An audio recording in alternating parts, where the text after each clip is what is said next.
اور جو اللہ اور اس کے رسول کے ساتھ دوستی لگا لیتا ہے بے شک اللہ کی جماعت وہی غالب آتی ہے۔ اور دوسری آیت میں اللہ تعالیٰ نے فرمایا اگر اللہ تمہاری مدد کرے پھر تم پر کوئی غالب نہیں آ سکتا۔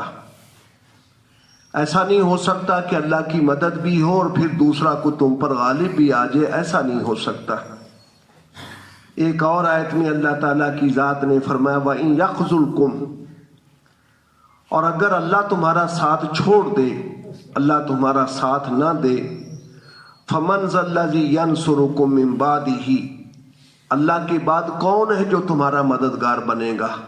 کون ہے جو اللہ کے سوا تمہاری پھر مدد کر سکے؟ وَعَلَى اللَّهِ فَلْيَتَوَكَّلِ الْمُؤْمِنُونَ، ایمان والوں کو چاہیے کہ اللہ پر بھروسہ کریں۔ اس مضمون کی قرآن پاک میں بے شمار آیتیں ہیں۔ آج مسلمانوں کی حالت ایسی ہے بالکل جیسے کسی قوم کے پاس کوئی رہنمائی کسی کی طرف سے نہیں ہے، کبھی ادھر کبھی ادھر کبھی ادھر بھٹکتے پھرتی ہو قوم۔ وہ ہماری حالت آج مسلمانوں کی اس طرح کی ہے جیسے ہمارے پاس کوئی اپنا نظام ہی نہیں ہے، ہمارے پاس اپنی کوئی رہنمائی نہیں ہے ہمارے دین کی طرف سے۔ کبھی کسی کی طرف جھکتے ہیں، کبھی کسی کی طرف جھکتے ہیں، کبھی کسی نظام کو دیکھتے ہیں، کبھی کسی نظام کو دیکھتے ہیں۔ یہ تو اس بندے کی حالت ہوتی جس کے اپنے پاس کچھ نہیں، کسی کو دیکھتا ہے، اس کو دیکھا کچھ تھوڑا سا ادھر سے لے لیا، اس کو دیکھا کچھ تھوڑا سا ادھر سے لے لیا، ادھر دیکھا کچھ تھوڑا سا ادھر سے لے لیا۔ ہماری آج حالت ایسی ہے، ایسا نہیں ہے۔ اللہ تعالیٰ نے حضور صلی اللہ علیہ وسلم کی وساطت سے جو دین ہمیں دیا ہے اور جس دور میں اللہ تعالیٰ نے ہمیں پیدا فرمایا، یہ دور ہے نبی اکرم صلی اللہ علیہ وسلم کی نبوت کا دور۔ آپ جب سے تشریف لائے ہیں قیامت تک کا دور پورا آپ صلی اللہ علیہ وسلم کی نبوت کا دور ہے۔ ہر حال کے لیے نبی اکرم صلی اللہ علیہ وسلم کی اور قرآن پاک کی طرف سے امت مسلمہ کے لیے ہدایات قرآن پاک میں اور احادیث میں موجود ہیں۔ نبی اکرم صلی اللہ علیہ وسلم نے بڑے بڑے فتنے جو آنے والے تھے ان کی نشاندہی بھی کی، اور پھر ان فتنوں سے بچاؤ کی صورتیں کیا ہیں حضور صلی اللہ تعالی علیہ وسلم نے یہ بھی ہمیں بتایا۔ قرآن پاک نے ہمارے دوست اور ہمارے دشمن جو ہیں ان کے درمیان بھی بالکل فرق واضح کر دیا، تمیز کر دی کہ یہ تمہارے دوست ہوں گے اور یہ تمہارے دشمن ہوں گے۔ لیکن ہم قرآن پاک سے رہنمائی لینے کے لیے آج بالکل تیار نہیں ہیں۔ ایک آدمی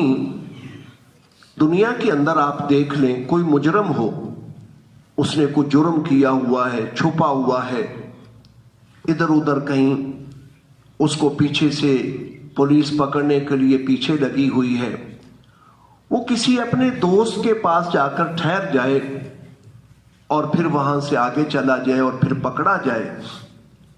تو پولیس اس دوست کو بھی پکڑ لیتی جس کے پاس ٹھہرا تھا کہ یہ تو مجرم تھا، تم نے اس کو ٹھہرایا اپنے پاس کیوں تھا؟ یہ دنیا میں ہے یا نہیں ہے جی؟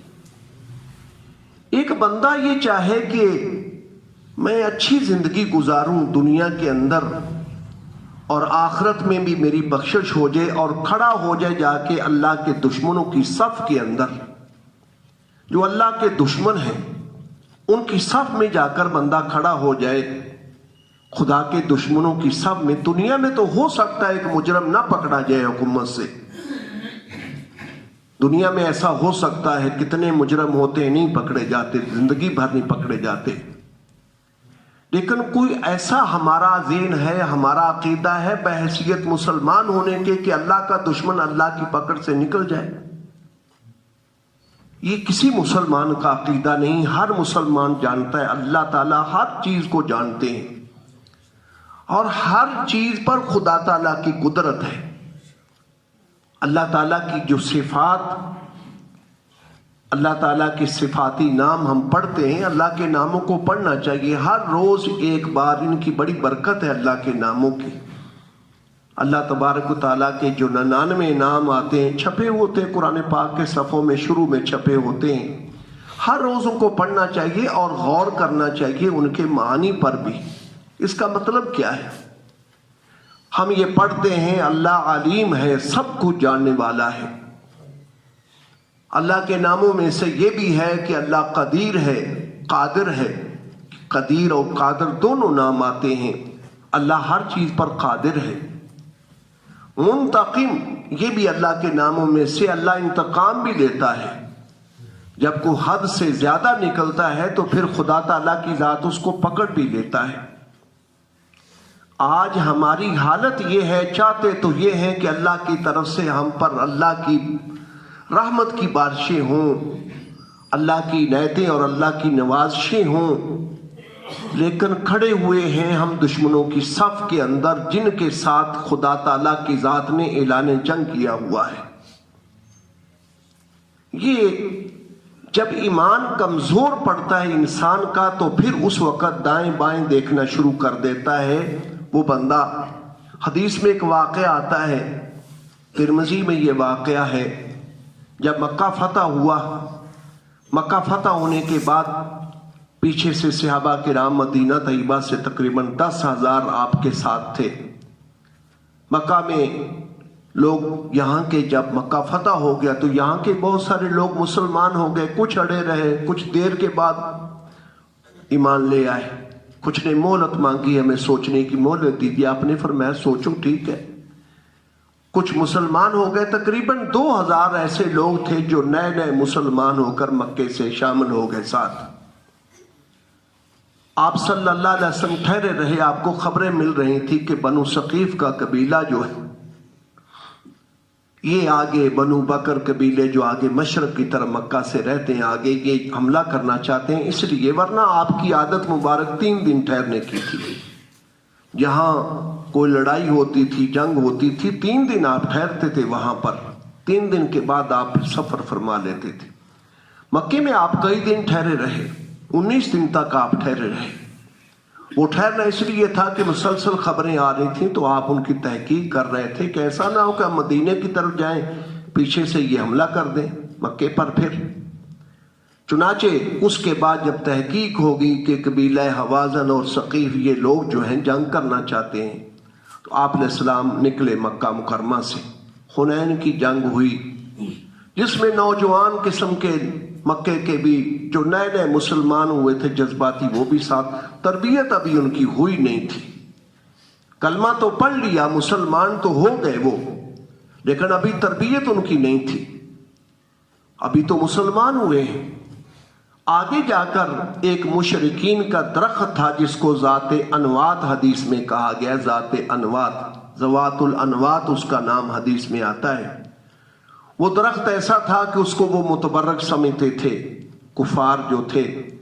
جیسے ہم نے بھی دیکھا یہ دیہات میں ڈیرے ہوتے ہیں، ملنگ رہتے ہیں وہاں پر، بھنگ پیتے ہیں، یہ بڑے بڑے بوڑ کے درخت ہوتے ہیں، نیچے تھڑے بنائے ہوتے ہیں، بڑا ان کو صاف ستھرا رکھتے ہیں، پانی چھڑکتے ہیں، ایسے ہوتے ہیں بنے ہوئے۔ وہاں بھی یہی حالت تھی، جھاڑو دیتے ہیں، سب کچھ کرتے ہیں، اور وہ اپنا اسلحہ لا کر جو تھا وہ اس کے اوپر لٹکاتے تھے، سارا تلواریں یہ وہ سارا لٹکاتے تھے۔ اب انہوں نے دیکھا وہ جو نوجوان ابھی نئے نئے مسلمان ہوئے تھے، ایمان ابھی اتنا پختہ نہیں ہوا تھا ان کے، جس کو کہتے ہیں رگ و ریشے کے اندر ایمان اتر جائے، ایمانی تعلیمات تو ابھی حاصل ہی نہیں کی انہوں نے حضور صلی اللہ علیہ وسلم سے کہا یا رسول اللہ ہمارے لیے بھی ایسا کوئی ذات انوات مقرر کر دیجیے جیسا ان کے لیے ہے۔ آپ صلی اللہ علیہ وسلم نے فرمایا یہ تو بالکل تم اسی طرح کہہ رہے ہو جیسے کہ موسیٰ علیہ السلام کی قوم نے موسیٰ علیہ السلام کو کہا تھا۔ موسیٰ علیہ السلام کی قوم نے موسیٰ علیہ السلام کو کہا، فرعون کے ساتھ مسلسل رہتے رہتے تقریباً 400 سال کا عرصہ، مورخین کا خیال ہے کہ 400 سال کا عرصہ ہے حضرت یوسف علیہ السلام اور حضرت موسیٰ علیہ السلام کے درمیان، 4 صدیاں گزر گئیں ایک بت پرست قوم کے ساتھ۔ بت پرستی تو اس کے اثرات ان کے بھی اندر آئے ہوئے تھے، بنی اسرائیل کے اندر بھی بہت ساری چیزیں ایسی آئی ہوئی تھیں۔ جب سمندر کو پار کیا، بحر کلزم کو، اللہ کے حکم سے موسیٰ علیہ السلام نے لاٹھی ماری اور پانی خشک ہوا اور راستے بنے،